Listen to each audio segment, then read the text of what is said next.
ಓಂ ಚಂದ್ರಮಸೆ ನಮಃ. ನಮಸ್ತೆ ವೀಕ್ಷಕರೇ, ಇವತ್ತು ಮಾತಾಡ್ತಾ ಇರುವಂಥದ್ದು ವಿಶೇಷವಾಗಿ ನಾನು ಮ್ಯಾಚ್ ಮೇಕಿಂಗ್ ಬಗ್ಗೆ. ಮಿಥುನದ ಜೊತೆಗೆ ವೃಶ್ಚಿಕ.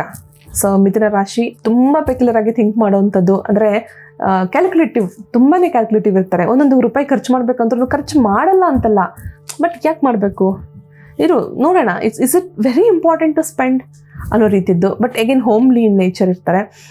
ಮನೆಯವ್ರನ್ನ ಯಾವತ್ತೂ ಬಿಟ್ಕೊಡದೇ ಇರೋವಂಥದ್ದು, ಬಟ್ ವೆರಿ ಅಕೌಂಟಬಿಲಿಟಿ, ತುಂಬಾ ಅಕೌಂಟ್ಸ್ನ ಯೋಚನೆ ಮಾಡೋವಂಥದ್ದು, ತುಂಬ ಸ್ಟ್ಯಾಟಿಸ್ಟಿಕ್ಸ್ನ ಥಿಂಕ್ ಮಾಡೋವಂಥದ್ದು. ಎಗೇನ್ ಪ್ಲ್ಯಾನ್ಸ್ ತುಂಬ ಹಾಕೊಂಡಿರ್ತಾರೆ, ಈ ರೀತಿ ಮಾಡಬೇಕು, ಆ ರೀತಿ ಮಾಡಬೇಕು, ಹಾಗೆ ಹೀಗೆ ಅಂತ. ಎಗೇನ್ ಈ ಕಡೆ ವೃಶ್ಚಿಕ ರಾಶಿಯವರು ದೇ ಆರ್ ವೆರಿ ಆರಾಮ್ಸೆ ಸ್ಪೆಂಡ್ ಮಾಡೋವಂಥವ್ರು. ಎಗೇನ್ ಅವರು ಅಷ್ಟೇ ತುಂಬ ಇಂಪಲ್ಸಿವ್, ಬೋಲ್ಡ್, ಏನಿದ್ರೂ ಓವರ್ ದ ಫೇಸ್ ಹೇಳ್ಬಿಡ್ತಾರೆ. ತುಂಬ ಕಷ್ಟ ಈ ವೃಶ್ಚಿಕ ರಾಶಿಯವರು ಅಡ್ಜಸ್ಟ್ ಆಗೋದು ತುಂಬ ಕಷ್ಟ. ಬಟ್ ಅಡ್ಜಸ್ಟ್ ಆಗಿಬಿಟ್ರೆ ಅಂದರು ಬಿಡೋಕ್ಕೆ ಹೋಗೋದಿಲ್ಲ. ಬಟ್ ಯಾರನ್ನೂ ಅಷ್ಟು ಬೇಗ ನಂಬಲ್ಲ ವೃಶ್ಚಿಕ ರಾಶಿಯವರು. ತುಂಬ ಕಷ್ಟ. ಅವ್ರ ಹತ್ರ ಫ್ರೆಂಡ್ಸು ಕೂಡ ನೋಡಿ ನೀವು ತುಂಬ ಕಡಿಮೆ ಇರ್ತಾರೆ.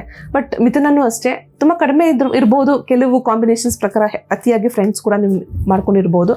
ಬಟ್ ಅವರಿಬ್ಬರ ಮ್ಯಾಚಿಂಗ್ ಈಸ್ ನಾಟ್ ಗುಡ್. ನಾನು ಸರಳವಾಗಿ ಒಂದು ಸೊಲ್ಯೂಷನ್ ಕೊಡ್ತೀನಿ, ಬಟ್ ಸ್ಟಿಲ್ ನೀವು ಅದನ್ನ ಚೆಕ್ ಮಾಡಿಸಿ ಯಾವ ರೀತಿ ಪರಿಹಾರಗಳನ್ನ ತಗೊಳ್ಬೇಕು ಅನ್ನೋದು ತಗೊಳ್ಳೋದು ತುಂಬಾ ಒಳ್ಳೇದು ಅಂತಾನೆ ಹೇಳ್ಬೋದು. ಇದು ರೋಸ್ ಕ್ವಾರ್ಟ್ಸ್ ಅಂತ ಹೇಳಿ ಒಂದು ಕ್ರಿಸ್ಟಲ್. ಆಕ್ಚುಲಿ ಇದು ತುಂಬಾ ಒರಿಜಿನಲ್ ಪ್ಯೂರ್ ಕ್ರಿಸ್ಟಲ್ ಇರುತ್ತೆ. ರೋಸ್ ಕ್ವಾರ್ಟ್ಸ್ ಕೇಳ್ತೀರಾ, ರಿಲೇಷನ್ಶಿಪ್ಗೆ ತುಂಬ ಇಂಪಾರ್ಟೆಂಟ್ ಆಗಿರುವಂಥದ್ದು. ಈವನ್ ಮಗು ಆಗದೆ ಇಲ್ಲ, ನಮ್ಗೆ ಆಗ್ತಿಲ್ಲ ಅಂಥವ್ರು ಕೂಡ ಇದನ್ನು ಧರಿಸ್ಕೊಳ್ಳೋದು ತುಂಬ ಇಂಪಾರ್ಟೆಂಟು. ಜೊತೆಗೆ ಹಸ್ಬೆಂಡ್ ವೈಫ್ ಕಂಪ್ಯಾಟಬಿಲಿಟಿ ಬರಬೇಕು ಮ್ಯಾಮ್. ನಮ್ಮ ಹಸ್ಬೆಂಡ್ ನನ್ನ ಚೆನ್ನಾಗಿ ನೋಡ್ಕೋಬೇಕು, ಕಂಪ್ಯಾಟಬಿಲಿಟಿ ಬರಬೇಕು. ಅದೇ ರೀತಿಯಲ್ಲಿ ವೈಫ್ ನನ್ನ ಮದುವೆ ಸೆಟ್ ಆಗಬೇಕು, ಅದು ಮೇನ್ ಇರುತ್ತೆ ಅಲ್ವಾ. ಮದುವೆ ಸೆಟ್ ಆಗಬೇಕು, ನಮ್ಮ ಮಗನ ಮದುವೆ ಆಗಬೇಕು, ಇದೆಲ್ಲ ಹಾಕಿಸಿ ರೋಸ್ ಕ್ವಾರ್ಟ್ಸ್ ಬ್ರೇಸ್ಲೆಟ್. ಹೆಣ್ಮಕ್ಳು ಲೆಫ್ಟ್ ಹ್ಯಾಂಡಿಗೆ ಹಾಕ್ಕೊಳ್ಳಿ, ಗಂಡು ಮಕ್ಕಳು ರೈಟ್ ಹ್ಯಾಂಡಿಗೆ ಹಾಕ್ಕೊಳ್ಳಿ. ಈ ಯಾವಾಗ ತೊಗೊಳ್ತೀರಾ ಅಥವಾ ಅದ್ರ ಪ್ರಕಾರ ನೀವು ಒಳ್ಳೆ ದಿನ ನೋಡಿಕೊಂಡು ಒಳ್ಳೆ ಸಮಯ ನೋಡ್ಕೊಂಡು ಇದನ್ನು ಧರಿಸ್ಬಹುದು. ನಾನು ಸಹ ದೇವರಲ್ಲಿ ಪ್ರಾರ್ಥನೆ ಮಾಡ್ತೀನಿ, ಒಳ್ಳೆ ಕಂಪ್ಯಾಟಬಿಲಿಟಿ ಸಿಗಲಿ. ಲೈಫ್ ಪಾರ್ಟ್ನರ್ನ ಹುಡ್ಕೋದಕ್ಕಿಂತ ಗುಡ್ ಸೋಲ್ಮೇಟ್ನ ಹುಡ್ಕೊಳ್ಳಿ. ಅಂಥವ್ರು ನಿಮ್ಮ ಲೈಫಲ್ಲಿ ಯಾವಾಗಲೂ ಕೂಡ ಒಳ್ಳೆ ರೀತಿಯಲ್ಲಿ ನಿಮಗೆ ಸಪೋರ್ಟ್ ಮಾಡ್ತಿರ್ತಾರೆ. ಪ್ರತಿಯೊಂದು ಸ್ಟೆಪ್ಪಲ್ಲೂ ಇಂಪಾರ್ಟೆಂಟ್ ಇರುತ್ತೆ ಅಲ್ವಾ.